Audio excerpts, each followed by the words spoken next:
Bienvenue dans votre émission Haïba International. Haïba International, c'est le rendez-vous hebdomadaire de Haïba Jumla, Haïba FM. Chaque semaine, nous choisissons un sujet international en rapport avec notre pays et nous la soumettons à l'analyse de notre directeur général. Aujourd'hui, nous allons vous parler de la décision de la France d'installer une base militaire navale et un commandement de gendarmerie sur l'île comorienne de Mayotte. À ce propos, monsieur le directeur, comment doit-on comprendre cette décision? Est-elle légitime? Légitime, non. Il ne peut pas y avoir de légitimité d'aucune décision française à Mayotte. La France occupe Mayotte au mépris du droit international. Nous sommes dans un monde, certes, où c'est la loi du plus fort et c'est de plus en plus apparent. Je vais vous dire l'hypocrisie de ce monde. Vous savez, maintenant ce n'est plus une question des Africains. Le président Trump, protecteur de l'Occident, dit « Je veux annexer le Canada en faire le 50e ». Est-ce que vous entendez les pays occidentaux dire « Non, quelle catastrophe ?» Ils murmurent chaque fois que le président, en tout cas les présidents mâles, vont aux toilettes ensemble. Peut-être devant les pissoirs, ils se disent, ils déconnent. Ça aurait été un président africain affirmant, disant, parlant de ses rêves d'occupation d'un pays voisin, vous aurez vu tous ces pays qui auraient dénoncé ces sauvages, etc., etc. Pour revenir en Mayotte, moi j'espère qu'un jour il y aura des psychologues, des psychiatres qui arriveront à convaincre l'élite française que nous sommes au XXIe siècle. Il est quand même, c'est tragique pour nous qui assumons une partie de nous qui est un héritage français. De voir que la France aujourd'hui, je suis là, je suis en train de vous parler, vous êtes en train de me filmer, de faire une vidéo, et c'est comme ça que le monde communique aujourd'hui, avec un appareil américain, mais fait au Japon, en Chine, tous les logiciels, il n'y a aucun logiciel français, il n'y a rien. Et la France parle toujours de ses bateaux de guerre, de gendarmes, et de tralala. C'est complètement fou. Elle veut faire la guerre, c'est décidé. Elle va envoyer ses bateaux dans une zone où il y a certes des pirates somalis tout en haut, mais où il n'y a pas de guerre. Et elle veut montrer sa puissance, non pas aux États-Unis, non pas à l'Angleterre, mais au Sélacanthe comorien et aux chauves-souris de Livingston. C'est tragique parce que elle est complètement au 19e siècle. Encore une fois, je ne cesse de le dénoncer. La France, elle a quelque chose à faire. Elle doit investir dans ces nouvelles technologies au lieu de rester dans cette technique de guerre.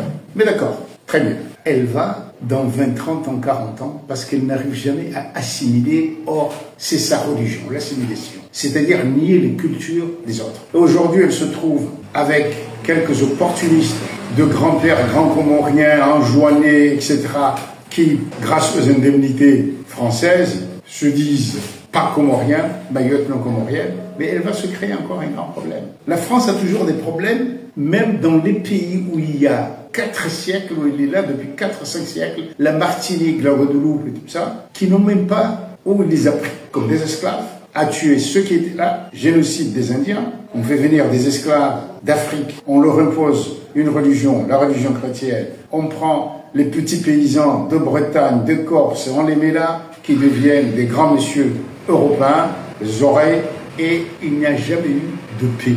Là, vous comprenez ce qui va se passer à Mayotte. Le Maoré, on n'arrivera jamais à lui effacer son identité de Maoré, de musulman. J'ai bien peur que dans 20 ans, dans 15 ans, 20 ans, il y ait des affrontements très très violents. Et là, la France va devoir partir après avoir perdu tant d'années. Elle veut être une puissance militaire pour qui? Mais c'est complètement fou.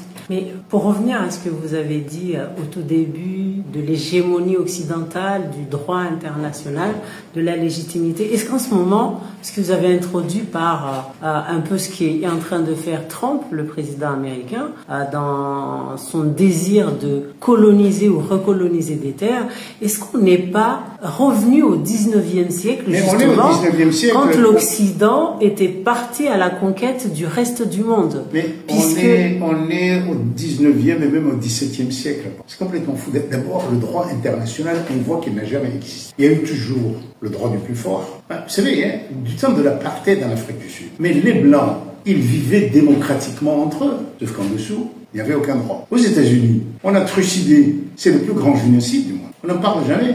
Et jusqu'à présent, les Indiens d'Amérique, ceux qu'on appelle les Indiens d'Amérique, n'ont pas le même droit que les Européens.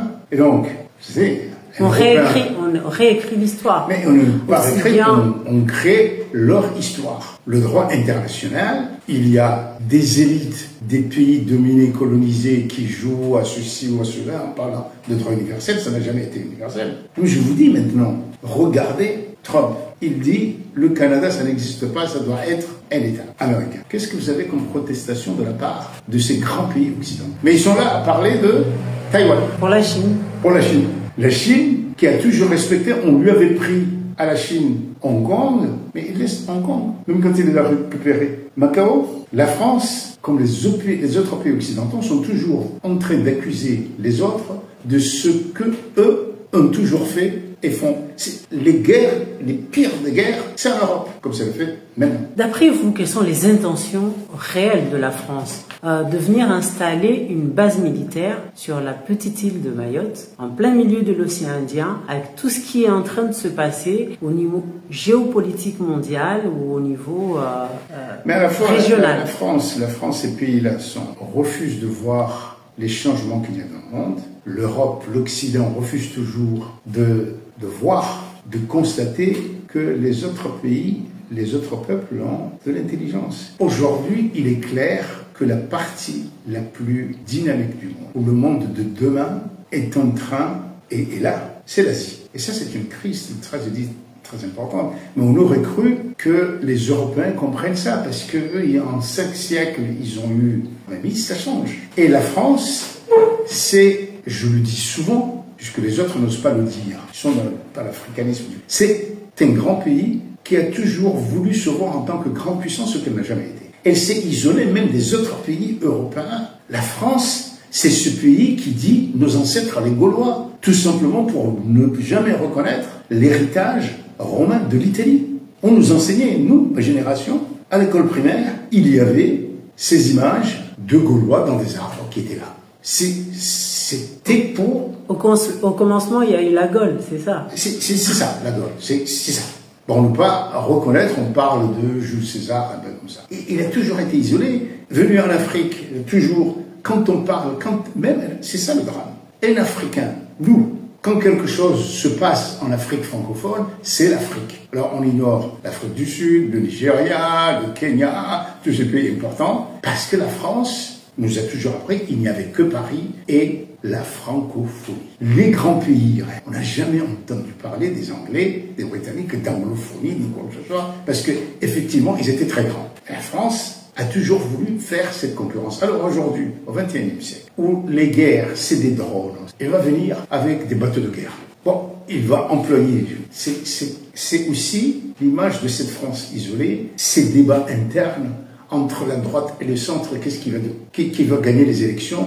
On nous exporte dans la région ces querelles de gamins, mais nous allons faire les frais, et il ne faut pas que nous fassions les frais de ce grand pays qui refuse d'être adulte. Ils vont dépasser un argent fou alors qu'ils ont un déficit énorme. Ils sont derrière dans les technologies modernes. Ce n'est pas parce qu'il n'y a pas de gens intelligents, ce n'est pas parce qu'il n'y a pas de brillance d'esprit en France. Si, mais c'est toujours ça, c'est un État très centralisé, qui veut tout à Paris. On veut la guerre, on veut être une grande puissance, et on fait payer aux Sélacanthes et aux chauves-souris de Livingstone et aux Comoriens, parce que c'est vrai, nous sommes très petits. Les générations actuelles ne connaissent que la France, et donc tout pouvoir politique a peur de la France, parce qu'on ne connaît plus la France. C'est avec lui que nous discutons. C'est lui qui nous fait le plus de mal, nous écrase, mais c'est tant pis, parce qu'on ne connaît personne d'autre. On nous a coupé de notre milieu naturel, de l'Afrique de l'Est, on nous a coupé de Zanzibar, on nous a coupé des cousins et des grands-pères des Émirats, on nous fait même oublier que nous sommes de l'océan Indien avant Paris et la Tour Eiffel. Et pour nous, j'ai pitié de la France. J'ai pitié de ce drame au XXIe siècle, de cette tragédie, de ce pays qui refuse d'entrer, de regarder le XXIe siècle. Avant d'aller dans la dernière partie, je voulais juste revenir un petit peu sur pourquoi une base militaire à Mayotte. Est-ce que c'est par rapport aux Comores, parce qu'on connaît les drames qu'il y a avec le traitement des Comoriens qui sont sur l'île de Mayotte et surtout cette volonté affichée par les ministres de l'Intérieur successifs du gouvernement Macron à l'égard de ce que eux appellent les clandestins, c'est-à-dire les Comoriens qui se trouvent sur l'île de Mayotte. Est-ce que ça fait partie de l'arsenal de lutte contre l'immigration que le nouveau gouvernement, que le nouveau ministre Emmanuel Vaz met en place pour ça? Ou ça va au-delà de ça? Je ne pense pas qu'un bateau de guerre va arrêter des Kwassa beaucoup plus vite. Je pense C'était ça la question. Est-ce que la France aligne des bateaux de guerre pour combattre des Kwassa? La France, c'est pour les jouer, c'est pour dire qu'aujourd'hui, la France, la plus grande que d'autres, c'est eux qui ne construisent pas de bateaux de guerre. La Corée du Sud, ou même certaines puissances, certains grands pays européens, ne sont plus dans ces guerres telles qu'on le voit. On voit même ce qu'il y a en Ukraine. Mais elle est ivre de puissance. En plus, c'est un pays très très divisé aujourd'hui. Et qu'est-ce qui est beaucoup plus visible que de s'affirmer en tant que puissance, là où personne, de toute façon, ne le menace. À part les chauves-souris. Ne la menace. Ah, les chauves-souris, c'est la carte. Les Comoriens vont chez eux, à Mayotte. Bon, aujourd'hui, il y a certes des Comoriens de Mayotte qui pensent que pour construire une villa dans un pays qui n'est absolument pas développé, que la France nous montre aujourd'hui ce qu'elle a fait pour Mayotte en termes de développement. Et quand je dis développement, ce n'est pas construire des immeubles, ce n'est pas des Français qui sont là, qui touchent des indemnités parce qu'ils sont dans l'outre-mer. C'est que fait Mayotte, que produit Mayotte aujourd'hui? Dans l'industrie, dans l'agriculture, dans l'intelligence artificielle, quoi. Il n'y a rien, il n'y a pas de développement. Il y a un pays qui se rêve puissant, qui donne des subsides, là, qui se dit puissant en écrasant un petit venu, qui refuse aux Comores tout développement en nous gardant prisonniers parce qu'effectivement nos élites ne savent pas ou ne peuvent pas dire non dans des sacs en plastique appelés COI. Comme ça, cela nous empêche d'aller discuter, de nous organiser avec nos frères de l'Afrique de l'Est et d'Australie et d'avoir l'indépendance, l'autonomie, d'aller voir ce qui se fait à Dubaï, d'envoyer nos enfants dans les meilleures écoles d'ingénieurs de l'Inde, et ainsi de suite. Justement, vous avez parlé du gouvernement. Le ministère des Affaires étrangères, le 15 mars, si je ne me trompe pas, on le sait, a sorti un communiqué où il dénonce cette décision d'implantation d'une base militaire navale à Mayotte. Selon vous, qu'est-ce que l'État comorien peut faire face à Goliath, à la France, à une décision de la France d'agir ainsi? C'est pas petit, c'est non, mais c'est pas simplement l'État comorien. Il faut nous rendre à l'évidence. Je ne sais pas pour les générations qui suivent, mais toutes les générations politiques, il y a Dieu et la France, peut-être même avec Mahomet. Toujours été comme ça. On ne peut pas s'imaginer d'être dans le monde sans la France. On a peur de la France, c'est presque inné. Maintenant, en tant que Comorien, le gouvernement a fait ça. Il aurait pu faire plus, elle devrait faire plus. C'est-à-dire une diplomatie, non pas de tintanta. Ils auraient pu même dire, poser problème à la France, négocier, même en tant qu'égoïste, dire au Kenya, non, vous n'allez pas à Mayotte. Les droits de trafic, c'est le gouvernement comorien qui ont laissé la France petit à petit dire île française. Aujourd'hui, Mayotte, c'est devenu d'ailleurs un grand archipel. Bientôt, ils seront un continent. Ce sera le continent. Comme le Cameroun. Ce sont le continent. Mayotte, le continent. Le continent maoré. C'est ridicule. Mais nous, en tant que Comoriens, en tant que citoyens, que pouvons-nous faire? Je dirais, les partis d'opposition et la diaspora qui est en Europe, qui s'assument, sont français. Mais je n'ai jamais vu encore des organisations de la diaspora aller au Parlement européen et sensibiliser. Mais bien sûr, les Français, mais ils peuvent le faire. Nos gouvernements sont à l'image de nous, citoyens, et même de ceux qui crient. Parce que quand il y a protestation, on proteste contre le gouvernement qui est là, alors qu'on sait qu'il est écrasé sous les pieds de la France, mais on ne fait rien réellement par rapport à l'opinion publique internationale. Et d'abord, ça doit être en Europe, en Occident, en disant attention, la France est en train de créer une situation qui va vous péter à la gueule dans 20 ans et de déséquilibrer le monde. La France fait croire qu'en allant par exemple au Kenya ou dans les pays voisins, en faisant des subsides comme ça, ils peuvent nous isoler et les autres. Mais ça ne sera jamais le cas, ça n'est pas vrai. Nous leur facilitons la tâche parce que nous faisons rien. Nous leur facilitons la tâche parce que ceux qui se croient les plus conscients, les plus ouverts, ils sont à Paris ou ailleurs, ils ne font jamais un petit voyage pour aller au Kenya, à Zanzibar, ils ne connaissent pas. Donc eux aussi sont prisonniers de ce tropisme français. On crie imparfait du subjonctif, complément d'objet direct, et puis on se dit que j'ai critiqué, et ça. Non, c'est pas ça, au XXIe siècle. Donc, il faut bien sûr dénoncer. Et pas simplement les Nations Unies, mais les Nations Unies. Bon, ouais. C'est très bien, hein, négligé. Il faut sensibiliser. Il faut sensibiliser les opinions politiques un peu partout. Et alors, quel est notre devoir ici? C'est de nous intégrer dans. Le français, c'est une langue qui ne servira à rien aux Comoriens dans les 20 ans qui viennent. Nous sommes dans une sphère swahili, anglaise, arabe. Cela n'est pas ce n'est même pas question de guerre ou d'abandonner ceux qui veulent apprendre le français pour le parler, je ne sais pas moi, la haute culture, la nuance de rouge à lèvres. Très bien, pas de souci. Mais même si nous avons une communauté comorienne française, mais en France, les élites, pour se faire comprendre dans le monde d'aujourd'hui, parlent anglais, doivent parler. Et nous, c'est un devoir de parler le swahili, de parler l'anglais, langue universelle aujourd'hui, et l'arabe, qui est beaucoup plus utile. Et on s'occupe de notre développement. Notre développement, c'est l'intégration dans la région. Et bien sûr, au niveau politique, on dénonce la France et on les laisse s'enfoncer dans leur crise à Mayotte. Ce sont les Mahorais qui vont se libérer comme ça, par la violence même.